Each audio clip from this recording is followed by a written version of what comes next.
Guys ഞാൻ ഷിഫാനെ കാണാൻ വേണ്ടി ഇങ്ങോട്ട് കോഴിക്കോട് പോയിട്ടുണ്ടായിരുന്നു. അപ്പൊ ഓളെ വാപ്പ ഓളെ കെട്ടിച്ചേരാന്ന് പറഞ്ഞേക്കണ. എല്ലാം ഞങ്ങൾ ഒത്തുതീർപ്പാക്കി എല്ലാം തീരുമാനം എടുത്തേക്കണ. ബാപ്പ സമ്മതിച്ചോ? അങ്ങനെ വരാൻ വഴിയില്ലല്ലോ.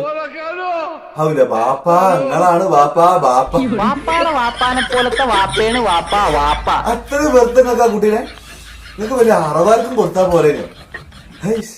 എന്നിട്ട് ബാക്കി കല്യാണ ഡേറ്റ് ഒക്കെ ഉറപ്പിച്ചേക്കണ. അതുകൊണ്ട് ഞാൻ നന്നാവാൻ തീരുമാനിച്ചു. നന്നായി ഞാനേ ഇനി ഒരു തെറിവാക്ക് പോലും എന്റെ നാവിന്ന് വരൂല. ഞാൻ പക്കാ ഡീസന്റ് ആയിക്കണം, മനസ്സിലായ? അതാണ് ഞാൻ പറയാൻ നിൽക്കായിരുന്നു.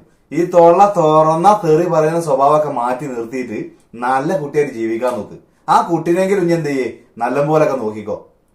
ഇനി ഒരു മൈരന്മാരും എന്നെ തെറി വിളിക്കാൻ വേണ്ടി ഇങ്ങോട്ട് വരണ്ട. കമന്റ് നന്നായി ഇത് പറയാജോണ്, മനസ്സിലായ?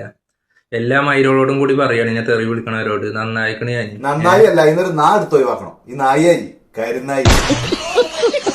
ഞാനും വിചാരിച്ച് ഇത്ര പെട്ടെന്ന് നന്നായോ. വല്ലാത്ത ജാതിയിലെ ഷിഫാനല്ല ഒരാന എന്റെ ഒപ്പം നിൽക്കൂല. എങ്ങനെ എന്റെ ഒപ്പം നിൽക്കുക? ഇതല്ല എന്റെ സ്വഭാവം. വല്ലാത്ത ജാതിയിലെ